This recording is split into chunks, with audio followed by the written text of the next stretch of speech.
اللہ کے نام سے جو بڑا مہربان اور نہایت رحم کرنے والا ہے۔ جہنم آگ کا سمندر ہے، قبر کا عذاب جہنم سے بھی زیادہ ہے۔ جہنم اور قبر کے عذاب سے نجات اس تسبیح میں ہے۔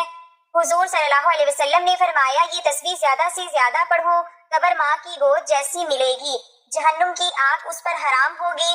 محترم ناظرین، حضور نبی کریم صلی اللہ علیہ وسلم نے ارشاد فرمایا کہ جو شخص بچھونے پر یعنی رات کو اپنے بستر پر سونے سے پہلے یہ دعا 3 مرتبہ پڑھ کر سوئے گا تو اللہ تعالیٰ اس کے تمام گناہوں کو بخش دے گا، اگرچہ اس کے گناہ درختوں کے پتوں اور ٹیلوں کی ریت کی تعداد میں ہو۔ اس کو فرشتے منادی کرتے ہیں کہ بخشے بخشائے اٹھ جاؤ۔ اللہ تعالیٰ فرشتوں کے سامنے فرماتا ہے، کیا میرا بندہ اس کلام کے ذریعے مجھے پکارتا ہے اور اپنی مغفرت کی التجا کرتا ہے؟ یہ جانتا ہے کہ اس کا کوئی رب ہے جو گناہوں کو معاف کرتا ہے اور اس کو پکڑ بھی سکتا ہے۔ سن لو، میں نے اپنے بندے کی مغفرت فرما دی۔ اس دعا کے بارے میں ہم آپ کو وظیفے میں بتائیں گے۔ تمام تعریفیں اللہ کے لیے ہیں، ایمان اور صبر جیسی نعمت پر تمام تعریفیں اللہ کے لیے ہیں۔ اس فضل پر اسی کا شکر بجا لاتے ہیں اور گواہی دیتا ہوں کہ اللہ کے سوا کوئی معبود برحق نہیں، وہ یکتا ہے، اس کا کوئی شریک نہیں، کائنات کے فیصلے اور تصرف اسی کے ہاتھ میں ہے۔ میں یہ بھی گواہی دیتا ہوں کہ ہمارے نبی سیدنا محمد صلی اللہ علیہ وسلم اس کے بندے اور رسول ہیں۔ آپ نے مومنوں کو ان کی قبر کی حالت سے بہرہ فرمایا۔ اللہ تعالیٰ آپ پر، آپ کی آل اور ہر جگہ پیش رو بننے والے صحابہ کرام پر رحمت، سلامتی اور برکتیں نازل فرمائے۔ میں اپنے آپ اور تمام سامعین کو تقوی الہی کی نصیحت کرتی ہوں۔ فرمانے باری تعالیٰ ہے، یا ایھا الذین آمنوا اتقوا اللہ حق تقاتہ ولا تموتن الا وانتم مسلمون۔ انسانی زندگی کے اس سفر میں متنوع اور مختلف مرحلے ہیں۔ انسان ایک عرصہ ماں کے پیٹ میں، پھر زمین کی پشت پر اور دوبارہ جی اٹھائے جانے تک زمین کے نیچے گزارتا ہے۔ یہ سفر ظاہری طور پر بہت طویل ہے، لیکن جلد ہی نمٹ جاتا ہے اور ختم ہو جاتا ہے، کیونکہ دنیا کسی بھی زندہ چیز کا مستقل ٹھکانہ نہیں ہے۔ عقل مند شخص جب دنیا کے اتار چڑھاؤ دیکھتا ہے، فنا ہوتی زندگی پر نظر دوڑاتا ہے، تو اس کے دل پر رکت اور گدازی طاری ہو جاتی ہے۔ قبر ایسی منزل ہے جہاں تک ہر مسافر نے پہنچنا ہے، اور نصیحت کے لیے قبر کا نام ہی کافی ہے۔ رسول اللہ صلی اللہ علیہ وسلم کا فرمان ہے، بے شک قبر بھینچتی ہے، اگر کوئی قبر کے بھینچنے سے بچ پاتا تو وہ سعد بن معاذ ہوتے۔ امیر المومنین عثمان بن عفان رضی اللہ تعالی عنہ جب قبر پر کھڑے ہوتے تو اتنے اشکبار ہو جاتے کہ آپ کی داڑھی مبارک بھی تر ہو جاتی۔ تو آپ سے کہا گیا، آپ جنت اور جہنم کو یاد کر کے اتنا نہیں روتے، لیکن قبر کو یاد کر کے رو دیتے ہیں۔ تو انہوں نے کہا، میں نے رسول اللہ صلی اللہ علیہ وسلم سے سنا تھا کہ قبر آخرت کی پہلی منزل ہے، اگر اس سے کوئی بچ گیا تو اس کے بعد والے مرحلے آسان ہیں، اور اگر اسی سے نجات نہ پا سکا تو اس کے بعد والے مرحلے بہت شدید ہوں گے۔ سیدنا عثمان نے مزید یہ بھی کہا کہ آپ صلی اللہ علیہ وسلم کا یہ بھی فرمان ہے، اللہ کی قسم میں جتنا بھی خوفناک منظر دیکھ لوں، لیکن قبر کا منظر اس سے بھی زیادہ دہشت ناک ہوگا۔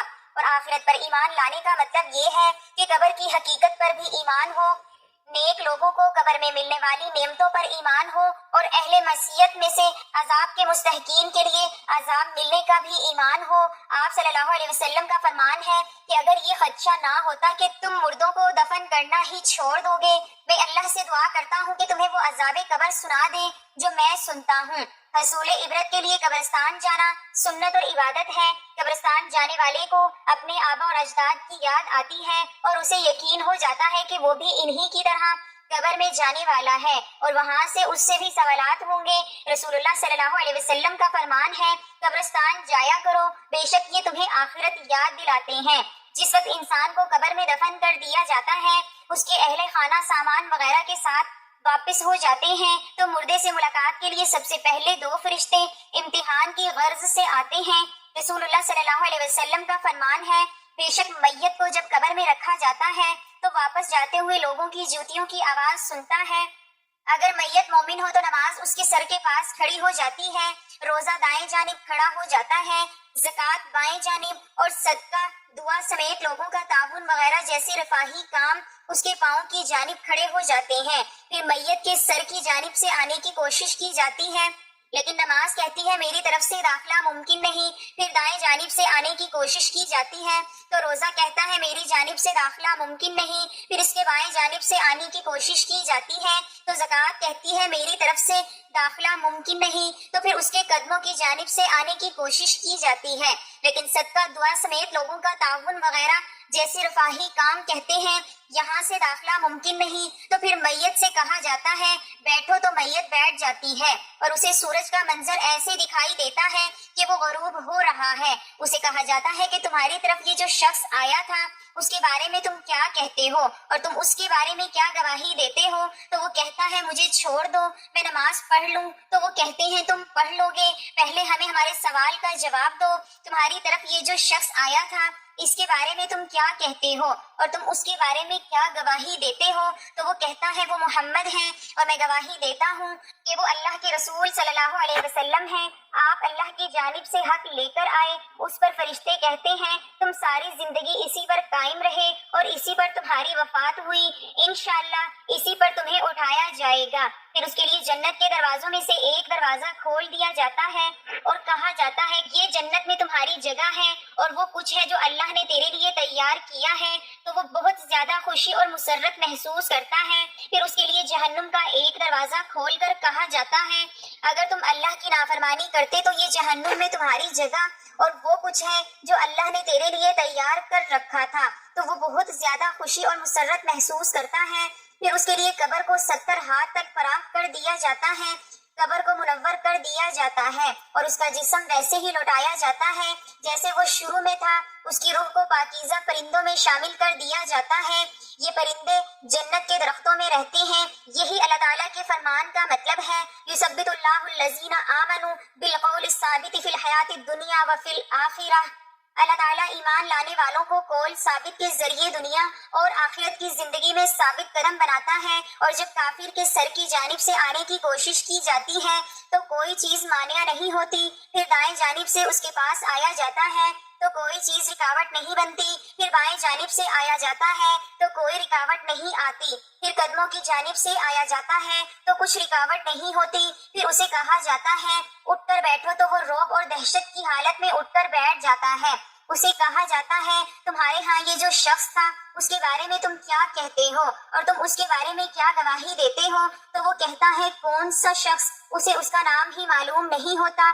تو اسے بتلایا جاتا ہے محمد کے بارے میں تو وہ کہتا ہے مجھے نہیں معلوم، میں تو وہی کہہ دیتا تھا جو لوگوں کو کہتے سنا تھا۔ تو اسے کہا جائے گا تم نے اپنی زندگی اسی طرح گزاری اور اسی پر تمہیں موت آئی اور اسی پر تمہیں انشاءاللہ اٹھایا جائے گا۔ پھر اس کے لیے جہنم کے دروازوں میں سے ایک دروازہ کھول دیا جاتا ہے اور کہا جاتا ہے یہ جہنم میں تمہارا ٹھکانہ ہے اور یہ سب کچھ اللہ نے تمہارے لیے تیار کر رکھا ہے۔ تو وہ شدید حسرت اور ندامت میں چلا جاتا ہے۔ پھر اس کے لیے جنت کے دروازوں میں سے ایک دروازہ کھول کر اسے کہا جاتا ہے اگر تم اللہ کی اطاعت کرتے تو یہ تمہارا ٹھکانہ ہوتا اور اللہ تعالیٰ نے تمہارے لیے یہ کچھ تیار کر رکھا تھا۔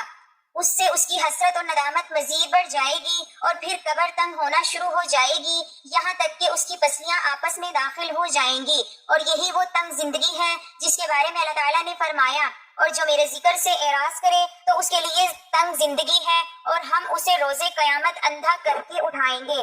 اسے طبرانی نے معجم الاوسط میں اور ابن حبان نے صحیح ابن حبان میں روایت کیا ہے۔ محترم ناظرین، عقل مند شخص موت سے پہلے موت کی تیاری کرتے ہوئے اپنے آپ کو قبر کے لیے تیار کرتا ہے، اپنی قبر کو نیک اعمال اور ایمان سے بھر دیتا ہے تاکہ اس کی قبر جنت کا باغیچہ بن جائے۔ رسول اللہ صلی اللہ علیہ وسلم کا فرمان ہے مومن کی موت کے بعد مومن کو جو کچھ پہنچتا رہتا ہے وہ یہ ہے علم جو دوسروں کو سکھایا اور اسے پھیلایا، نیک اولاد چھوڑ جائے، قرآن مجید وراثت میں ترک کرے یا مسجد بنائی جائے یا مسافر خانہ تعمیر کر دے یا نہر کھدوا دے یا اپنی زندگی میں صحت کی حالت میں ذاتی مال سے صدقہ کر جائے تو یہ مومن کی موت کے بعد اسے پہنچتا رہتا ہے۔ موت کو کثرت سے یاد کرنے والا شخص اپنی قبر کو عمل صالحہ سے بھرتا ہے کیونکہ اسے یقین ہے کہ اگر صبح ہو گئی تو نیکی کے لیے شام کا انتظار نہیں بنتا اور اگر شام ہو گئی ہے تو صبح کا انتظار سود مند نہیں، اس لیے عبادت اور بندگی کے لیے تاخیر نہیں کرتا مبادا کوئی رکاوٹ کھڑی ہو جائے۔ یہ دیکھیں کہ سیدنا عمر بن عاص رضی اللہ تعالی عنہ ایک میت کو دفن ہوتے دیکھتے ہیں تو جلدی سے مسجد جا کر 2 رکعت ادا کرتے ہیں۔ تو ان سے پوچھا گیا آپ نے ایسا کیوں کیا؟ تو کہنے لگے مجھے قبرستان میں اللہ کا ایک فرمان یاد کروا دیا وَحِيلَ بَيْنَهُمْ وَبَيْنَ مَا يَشْتَهُونَ، ان کے درمیان اور ان کی چاہتوں کے درمیان رکاوٹ حائل کر دی گئی تو میں نے نماز پڑھ لی، مبادا میرے اور نماز کے درمیان کوئی رکاوٹ کھڑی نہ ہو جائے۔ جو شخص چاہتا ہے کہ قبر میں اس کا کوئی ساتھی ہو جو تنہائی میں اس کا دل بہلائے، اس کی قبر کو منور کر دے، اداسی چھٹ جائے، تو وہ قرآن کریم کو لازمی پکڑے۔ قبر کے سوالات اور عذاب سے بچنے کے اسباب میں یہ بھی شامل ہے کہ ہمیشگی کے ساتھ سورۃ ملک کی تلاوت کی جائے اور اس کے تقاضوں کو پورا کیا جائے۔ قبر میں تمہارا مسئلہ مومنوں کے تمہارے لیے استغفار اور دعا کرنے سے مضبوط ہو جاتا ہے۔ چنانچہ رسول اللہ صلی اللہ علیہ وسلم جب میت کو دفن کر کے فارغ ہوتے تو اس کی قبر پر کھڑے ہو کر فرماتے، تم اپنے بھائی کے لیے بخشش طلب کرو اور ثابت قدمی کا سوال کرو، کیونکہ اس سے اب سوال کیے جا رہے ہیں۔ اگر آپ بھی اپنے آپ کو عذاب قبر سے تحفظ دینا چاہتے ہیں تو ہر نماز میں عذاب قبر سے تحفظ کی دعا مانگے، جیسے کہ رسول اللہ صلی اللہ علیہ وسلم فرمایا کرتے تھے، یا اللہ میں تیری پناہ مانگتا ہوں قبر کے عذاب سے، جہنم کے عذاب سے، اور زندگی اور موت کے فتنوں سے اور دجال کے فتنے سے۔ اللہ تعالیٰ میرے اور آپ سب کے لیے قرآن کریم کو بابرکت بنائے۔ اللہ تعالیٰ مجھے اور آپ سب کو اس کی حکمت بھری نصیحتوں سے مستفید ہونے کی توفیق دے۔ میں اپنی بات کو اسی پر ختم کرتے ہوئے اللہ سے اپنے اور تمام مسلمانوں کے گناہوں کی بخشش چاہتی ہوں۔ آپ سب بھی اسی سے اپنے گناہوں کی بخشش مانگے، وہی بخشنے والا اور نہایت رحم کرنے والا ہے۔ محترم ناظرین، اب چلتے ہیں وظیفے کی جانب۔ محترم ناظرین، رات کو سونے سے پہلے 3 مرتبہ یہ دعا پڑھیں، تو وہ دعا یہ ہے۔ رسول اللہ صلی اللہ علیہ وسلم کے آزاد کردہ غلام زید رضی اللہ تعالی عنہ روایت کرتے ہوئے بیان کرتے ہیں کہ رسول اللہ صلی اللہ علیہ وسلم نے فرمایا، جو شخص یہ دعا پڑھے، استغفر اللہ الذی لا الہ الا هو الحی القیوم واتوب الیہ، میں اللہ تعالیٰ سے بخشش طلب کرتا ہوں جس کے سوا کوئی معبود برحق نہیں، وہ زندہ ہے، قائم رکھنے والا ہے، اور میں اسی سے توبہ کرتا ہوں۔ اس کی مغفرت کر دی جاتی ہے اگرچہ وہ میدان جہاد سے ہی فرار کیوں نہ ہوا ہو۔ اسے امام ابو داؤد نے روایت کیا ہے، جو شخص یہ دعا پڑھے، استغفر اللہ الذی لا الہ الا هو الحی القیوم واتوب الیہ، اس کے گناہ معاف کر دیے جاتے ہیں اگرچہ وہ کفار کے ساتھ جنگ سے فرار ہی کیوں نہ ہوا ہو۔ واضح رہے کہ معرکہ جہاد سے بھاگنا ان 7 ہلاک کر دینے والی اشیاء میں سے ہے جن کا ذکر اس حدیث میں آیا ہے۔ 7 ہلاک کر دینے والی چیزوں سے بچو، ان میں سے ایک میدان جہاد سے بھاگنا ہے۔ اس لیے زیر بحث حدیث کا معنی اس وقت تک درست ہوگا جب مفہوم یہ ہو کہ وہ تمام گناہوں سے تائب ہو جائے، جن میں سے ایک میدان جنگ سے بھاگنا ہے، ورنہ گناہ پر قائم رہتے ہوئے صرف استغفار کرنا کچھ بھی سود مند نہیں ہو سکتا۔ اس کا فائدہ تو تب ہوتا ہے جب اس کے ساتھ ساتھ گناہ سے توبہ بھی ہو۔ حضرت سیدنا امام احمد بن جنبل رحمۃ اللہ علیہ فرماتے ہیں، یعنی عذاب قبر حق ہے، اس کا انکار گمراہ اور گمراہ گر کے سوا کوئی نہیں کرے گا۔ کافر اور منافق یعنی زبان سے دعوی اسلام اور دل میں اسلام سے انکار کرنے والے کو ہمیشہ عذاب قبر ہوگا۔ گناہگار مسلمان کو گناہوں کے برابر قبر میں عذاب ہوگا، لیکن دعا، صدقہ وغیرہ کے سبب اللہ تعالیٰ چاہے گا تو ان سے عذاب اٹھا لیا جائے گا۔ یاد رہے، عذاب قبر سے مراد برزخ میں ہونے والا عذاب ہے۔ اسے عذاب قبر اس لیے کہا جاتا ہے کہ عام طور پر میت کو قبر میں ہی دفن کیا جاتا ہے، ورنہ جسے اللہ تعالیٰ نے عذاب دینے کا ارادہ فرمایا ہے اسے عذاب ضرور ہوگا، چاہے وہ قبر میں دفن ہو یا نہ ہو، خواہ اسے درندوں نے کھا لیا ہو یا اسے جلا کر اس کی خاک ہوا میں اڑا دی گئی ہو۔ قرآن پاک میں ہے، سنعدہم مرتین ثم یردون الی عذاب عظیم، جلد ہم انہیں 2 بار عذاب کریں گے، پھر بڑے عذاب کی طرف پھیرے جائیں گے۔ 2 مرتبہ عذاب دینے سے مراد یہ ہے کہ ایک بار تو دنیا میں رسوائی قتل کا اور دوسری مرتبہ قبر کا عذاب۔ حضرت سیدنا امام اعظم ابو حنیفہ رحمۃ اللہ علیہ کے شہزادے حضرت سیدنا حماد رحمۃ اللہ علیہ نے اپنے والد ماجد سے عذاب قبر کے متعلق پوچھا تو حضرت سیدنا امام اعظم رحمۃ اللہ علیہ نے فرمایا، عذاب قبر برحق ہے۔ عرض کیا اس کی دلیل؟ ارشاد فرمایا، اللہ تعالیٰ کا یہ فرمان، وَإِنَّ الَّذِينَ ظَلَمُوا عَذَابًا دُونَ ذَلِكَ، اور بے شک ظالموں کے لیے اس سے پہلے ایک عذاب ہے، یعنی دون جہنم، یعنی جہنم کے عذاب سے پہلے ایک عذاب ہے، اور اس سے مراد عذاب قبر ہے۔ حضور نبی اکرم صلی اللہ علیہ وسلم شفیع معظم صلی اللہ تعالی علیہ وسلم نے ارشاد فرمایا، عذاب القبر حق، یعنی عذاب قبر حق ہے۔ حضرت سیدنا قتادہ رحمۃ اللہ علیہ فرماتے ہیں، عذاب قبر کے 3 حصے ہیں، 1/3 پیشاب سے نہ بچنے کے سبب، 1/3 غیبت کے سبب، اور 1/3 چغل خوری کے سبب ہوتا ہے۔ شہید عذاب قبر سے محفوظ رہتا ہے۔ رمضان المبارک میں فوت ہونے والا، اسی طرح روزے جمعہ یا شب جمعہ انتقال کرنے والا، روزانہ رات میں تبارک الذی بیدہ الملک پوری سورت پڑھنے والا، تلاوت قرآن کرنے والا، اسی طرح ہر وہ مسلمان جس سے قبر کے سوالات نہیں ہوں گے اسے عذاب قبر بھی نہیں ہوگا۔ حضرت سیدنا امام عمر نصفی رحمۃ اللہ کوی نے فرمایا، فرما بردار مسلمان کو عذاب قبر نہیں ہوگا، لیکن اسے قبر دبائے گی اور وہ اس کی تکلیف اور خوف کو محسوس بھی کرے گا۔ ناظرین میں دعا مانگتی ہوں، آپ نے آمین کہتے جانا ہے۔ یا اللہ جو تیرے دین کی نصرت کرے تو اس کی مدد فرما، اور یا اللہ جو اسلام اور مسلمانوں کو رسوا کرے اللہ تو اسے ذلیل و رسوا فرما دے۔ یا اللہ پوری دنیا میں کمزور مسلمانوں کی مدد فرما، یا اللہ ان کی مدد، نصرت اور حمایت فرما۔ یا اللہ کمزور مسلمان بھوکے ہیں، ان کے کھانے پینے کا بندوبست فرما، ننگے پاؤں ہیں انہیں جوتے فراہم کر۔ یا اللہ مسلمان کپڑوں سے برہنہ ہے انہیں لباس مہیا فرما۔ یا اللہ ان پر ظلم ڈھایا جا رہا ہے ان کا بدلہ چکا دے۔ یا اللہ ان پر ظلم ڈھایا جا رہا ہے ان کا بدلہ چکا دے۔ یا اللہ ان پر ظلم ڈھایا جا رہا ہے ان کا بدلہ چکا دے۔ یا قویو یا عزیزو، یا اللہ قرآن کو نازل کرنے والے، بادلوں کو چلانے والے، لشکروں کو تن تنہا شکست سے دوچار کرنے والے، تمام دین دشمن قوتوں کو تباہ و برباد فرما دے اور مسلمانوں کو ان پر غلبہ عطا فرما۔ یا رب العالمین، یا اللہ ہم تجھ سے جنت اور اس کے قریب کرنے والے ہر کام کی توفیق مانگتے ہیں۔ یا اللہ ہم جہنم اور جہنم کے قریب کرنے والے ہر عمل سے تیری پناہ چاہتے ہیں۔ یا اللہ ہمارے دینی معاملات کی اصلاح فرما، اسی میں ہماری نجات ہے۔ یا اللہ ہماری دنیا بھی درست فرما دے، اسی میں ہمارا معاش ہے، اور ہماری آخرت بھی اچھی بنا دے۔ ہم نے وہیں لوٹ کر جانا ہے، اور ہمارے لیے زندگی کو ہر خیر کا ذریعہ بنا اور موت کو ہر شر سے بچنے کا وسیلہ بنا دے۔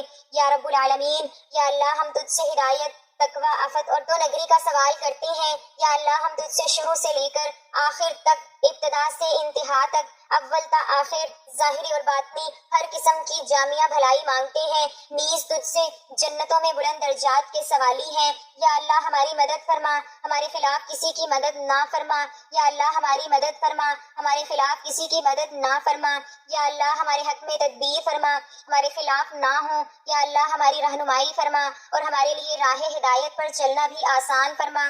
یا اللہ ہم پر زیادتی کرنے والوں کے خلاف ہماری مدد فرما۔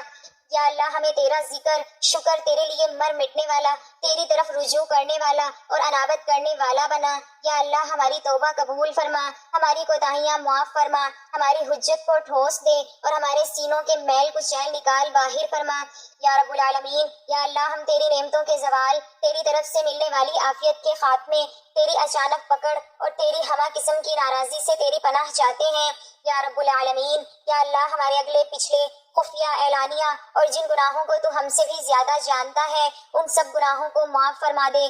تو ہی تہ و بالا کرنے والا ہے، تیرے سوا کوئی حقیقی معبود نہیں۔ یا اللہ ہم پر اپنی برکتوں، رحمتوں، فضل اور رزق کے دروازے کھول دے۔ یا اللہ ہم سب کے والدین اور تمام مسلمان فوت شدگان کو بخش دے۔